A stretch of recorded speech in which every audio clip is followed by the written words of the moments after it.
Guys, പുതിയ റൈഡിലേക്ക് എല്ലാവർക്കും സ്വാഗതം. അപ്പോൾ എല്ലാവർക്കും ഹാപ്പി വിഷു. ഇന്ന് ചെറിയ വിഷുവാണ്. എല്ലാവരുടെ വിഷു എവിടെ എത്തി. പിന്നെ ഇന്ന് ഞങ്ങളെ വീട്ടിൽ അങ്ങനെ പ്രത്യേകിച്ച് ആരൊന്നും വരാനില്ല. അപ്പോൾ അമ്മ ഫ്രൈഡ് റൈസും ചിക്കൻ കടായി ഉണ്ടാക്കാമെന്ന് പറഞ്ഞിരുന്നു. അപ്പോൾ അത് ഉണ്ടാക്കുകയാണ്. അപ്പോൾ നമുക്ക് പോയി വെക്കാം. ഞാൻ സച്ച് ഇനി ചായ അടിച്ച് കഴിഞ്ഞതിന് ശേഷം കൊന്നപ്പൂ എടുക്കാൻ പോകും. വൈകുന്നേരം ആയാൽ പിന്നെ കിട്ടൂല, എല്ലാവരും കൊണ്ടുപോകുമ്പോൾ പിന്നെ കിട്ടൂല. രാവിലെ ആയാൽ പിന്നെ നല്ല ഫ്രഷ് ആവും. അപ്പോൾ കുറച്ച് കഴിഞ്ഞിട്ട് ഞങ്ങൾ എടുക്കാൻ പോകും. അങ്ങനെ ഞങ്ങൾ കൊന്നപ്പൂ എടുക്കാൻ വേണ്ടി വന്നതാണ് കേട്ടോ. അപ്പോൾ അതാ കൊന്നമരത്തിൻ്റെ അടുത്ത് എത്തിയിട്ടുണ്ട്. രാവിലെ ആയതുകൊണ്ട് തന്നെ ഇതിൽ നിറയെ കൊന്നപ്പൂവുണ്ട്. ആരും എടുത്തിട്ടില്ല. ഇതൊരു താമസമില്ലാത്ത വീടാണ്. ഞങ്ങൾ ഇവിടെ നിന്നാണ് എടുത്തിട്ടുള്ളത്. എല്ലാ വർഷവും ഞങ്ങൾ ഇവിടെ നിന്നാണ് എടുക്കൽ. ഞങ്ങളെ കൂടെ സച്ചുൻ്റെ ഫ്രണ്ട് ഹരിയും ഉണ്ട് കേട്ടോ. അപ്പോൾ ഞങ്ങൾക്ക് ഇത്രയും കൊന്നപ്പൂ കിട്ടിയിട്ടുണ്ട് കേട്ടോ. ഞങ്ങൾക്ക് ഇത്രയും കൊന്ന കിട്ടിയിട്ടുണ്ട്. ഇത് രാവിലെ പോയിട്ട് കിട്ടിയാണ്, അല്ലെങ്കിൽ എല്ലാവരും പറിച്ചു കഴിഞ്ഞിട്ടുണ്ടാവും. ഇതെന്നെ എങ്ങനെയൊക്കെ മെനക്കെട്ട് കിട്ടിയതാണ്, മറ്റവിലൊക്കെ കയറിയിട്ട് കിട്ടിയതാണ്. ഞങ്ങൾ കൊന്നപ്പൂ എടുത്ത് വന്നപ്പോഴേക്കും അമ്മ അവിടെ ഫ്രൈഡ് റൈസ് ഉണ്ടാക്കാനുള്ള തിരക്കിലായിരുന്നു കേട്ടോ. 1 കിലോ ബസ്മതി റൈസാണ് ഫ്രൈഡ് റൈസിനായിട്ട് എടുത്തിട്ടുള്ളത്. ഇതൊരു അരമണിക്കൂർ വെള്ളത്തിൽ കുതിർത്താൻ വെച്ചതാണ്. അവിടെ ചോറിനുള്ള വെള്ളമൊക്കെ വെക്കുന്നുണ്ട് കേട്ടോ. അരി വറ്റിച്ചെടുക്കല്ല, ഫ്രൈഡ് റൈസിനുള്ള അരി തിളപ്പിച്ച് ഊറ്റിയെടുക്കാന്ന് വെച്ചു. അപ്പം അതിന് വേണ്ടിയിട്ട് വെള്ളം തിളപ്പിക്കുകയാണ്. ഇനി വെള്ളത്തിലിടാൻ 2-3 പട്ട എടുത്തിട്ടുണ്ട്, കുറച്ച് ഗ്രാമ്പു, കുറച്ച് ഏലക്കായ, കുറച്ച് രണ്ട് ബെലീവ്സ് എടുത്തിട്ടുണ്ട്. ഇനി ഇത് ഈ വെള്ളത്തിലേക്ക് ഇട്ട് കൊടുക്കാം. ചോറ് ഒട്ടിപ്പിടിക്കാതിരിക്കാൻ വേണ്ടിയിട്ട് ഒരു നാരങ്ങ നീരും ചേർത്ത് കൊടുക്കുന്നുണ്ട്. വെള്ളം അവിടെ തിളയ്ക്കുമ്പോഴത്തേക്ക് ഞാൻ മസാലയൊക്കെ ഒന്ന് റെഡിയാക്കുകയാണ്. അതിന് വേണ്ടിയിട്ട് ഞാൻ ഒരു പാത്രത്തിൽ കുറച്ച് സൺഫ്ലവർ ഓയിലാണ് ഒഴിച്ച് കൊടുത്തിട്ടുള്ളത്. ഇതിലേക്ക് ഒരു 4 മുട്ട പൊട്ടിച്ച് ചേർക്കാം.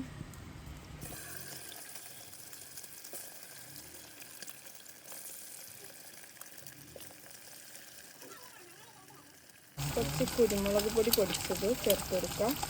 ആവശ്യത്തിനുള്ള ഉപ്പും ചേർത്തിട്ട് ഇനി നന്നായിട്ട് ഇതൊന്ന് ഇളക്കി ചേർത്തെടുക്കാം. ഇതിവിടെ ആയിട്ടുണ്ട്. ഇനി ഇത് മറ്റൊരു പാത്രത്തിലേക്ക് മാറ്റി കൊടുക്കാം. ഇനി ആ ചട്ടിയിൽ തന്നെ കുറച്ച് സൺഫ്ലവർ ഓയിൽ ഒഴിച്ച് കൊടുക്കുന്നുണ്ട്. ഇനി ഇതിലേക്ക് കുറച്ച് ബീൻസ് ചേർത്ത് കൊടുക്കുന്നുണ്ട്. ബീൻസിൻ്റെ കൂടെ കുറച്ച് ക്യാരറ്റും കൂടെ ചേർത്ത് കൊടുക്കാം. ക്യാരറ്റിൻ്റെ കൂടെ 2 ക്യാപ്സിക്കം കൂടെ ചേർത്ത് കൊടുക്കാം. ഈ കുറച്ച് ക്യാബേജ് കൂടെ ഇട്ട് കൊടുക്കാം.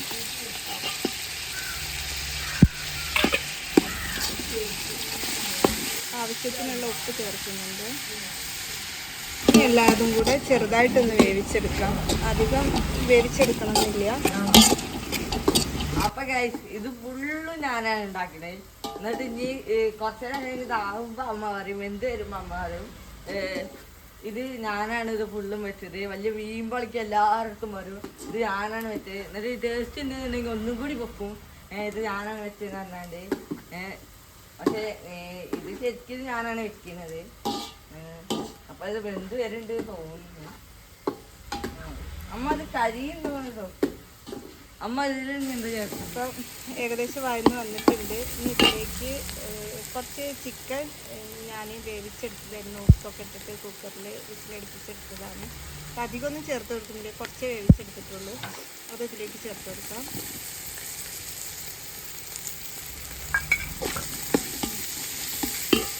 ഇനി നേരത്തെ മാറ്റി വെച്ചിട്ടുള്ള മുട്ട ചേർത്ത് കൊടുക്കുകയാണ്.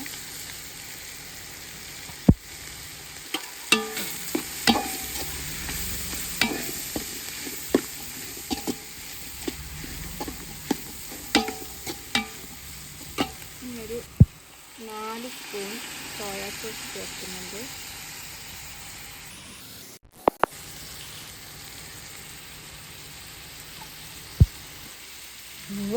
അതുപോലെ തന്നെ ഒരു 4 സ്പൂൺ ഒരു ടൊമാറ്റോ സോസും ചേർത്ത് കൊടുക്കാം.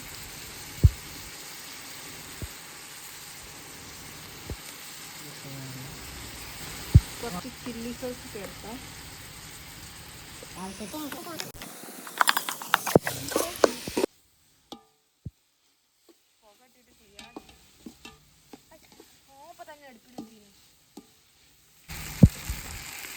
ഇനി എരിവിനനുസരിച്ച് കുരുമുളക് പൊടി ചേർത്ത് കൊടുക്കുന്നുണ്ട്. ഒരല്പം കൂടെ കുരുമുളക് ചേർത്ത് കൊടുക്കുന്നുണ്ട്.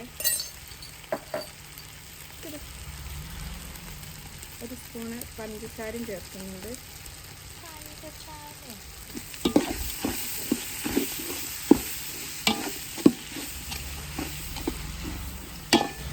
ആവശ്യത്തിനുള്ള ഉപ്പ് ചേർത്ത് കൊടുക്കാം.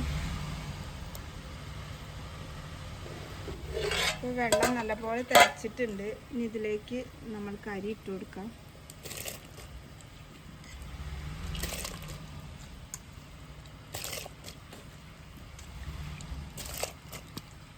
ഇപ്പോൾ ഇതാ ചോറ് ഏകദേശം ഒന്ന് വെന്തിട്ടുണ്ട്. നല്ല വേവാവണ്ട, ഒന്ന് തിളച്ച് ഒരു പകുതി വേവായാൽ മതി. അങ്ങനെ ആയിട്ടുണ്ട്. ഇത് ഊറ്റിയെടുക്കാം കേട്ടോ. നേരത്തെ തയ്യാറാക്കിയ മസാലയിൽ നിന്ന് കുറച്ച് ഞാൻ മാറ്റി വെച്ചിട്ടുണ്ട്. ഇനി കുറച്ച് ചോറ് ഇട്ട് കൊടുക്കാം.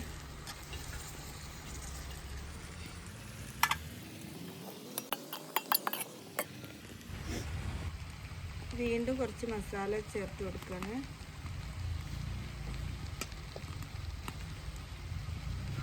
ഒരല്പം കുരുമുളക് പൊടി ചോറിലൊന്ന് വിതറി കൊടുക്കാം.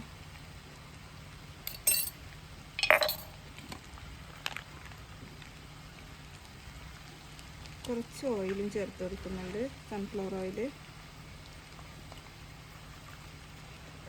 വീണ്ടും ചോറ് ഇട്ട് കൊടുക്കുകയാണ്.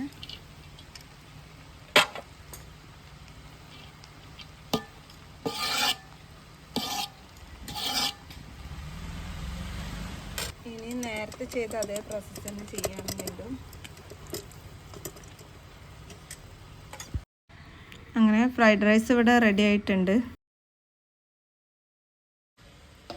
ഇനി ഒരു 5 മിനിറ്റ് ഈ കണലിൽ ഇതൊന്ന് വെക്കുന്നുണ്ട്. ഒന്നും കൂടെ ഒന്ന് വേവ് റെഡി ആവാൻ വേണ്ടിയിട്ട് ഒരു 5 മിനിറ്റ് കത്തിക്കുന്നില്ല, കണലിൽ ഇങ്ങനെ വെക്കുകയാണ്. നല്ല മണം വരുന്നുണ്ട്. കടായി റെഡി ആയി തോന്നുന്നു. നമുക്കൊന്ന് പോയി നോക്കാം. കടായി റെഡി ആയി അമ്മ?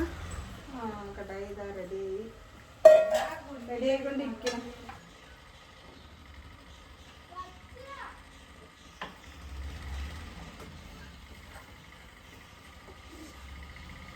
കടായി ഉണ്ടാക്കുന്ന വീഡിയോ ഞാൻ കാണിച്ചിട്ടില്ല, എല്ലാം കൂടെ ലെങ്തായി പോകുന്ന വെച്ചിട്ടാണ്.